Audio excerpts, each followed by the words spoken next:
Machiegni kendo nya Kwaramogo. Jopuonjre sikul Mathika School for the Blind nobago nyasi mar wer kama ne ginyiso e mich maggi e kinde mane giketo ganda ng'eyo matut e wi jopuonjre mamuofni manie pacho kama ngima e nyasi manobagi Eugene Park e apaya mag Gatundu manoywayo ganda modhuro.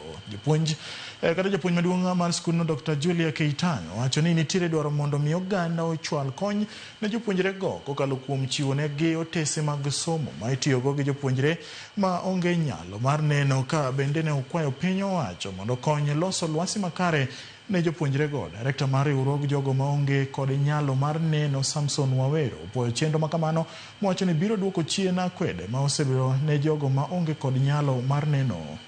They can sing, and we have so many artists, some or whatever they are called, from our school. The ones who are there some years back.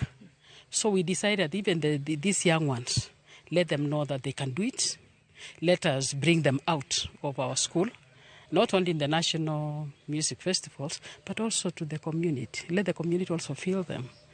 Out of every learner or out of every class that leaves Thika High School for the Blind, over 50% is able to get places in universities and colleges. And then the remaining 30, they go home with no follow-up, and we don't document their transition. So music is one of the ways that we use to see how we can transition more people to livelihoods and gainful income activities. What we're asking is a conversation between the Kenya Society for the Blind, private sector such as ourselves, and the employers on how best can we break the barriers to job creation for the visually impaired.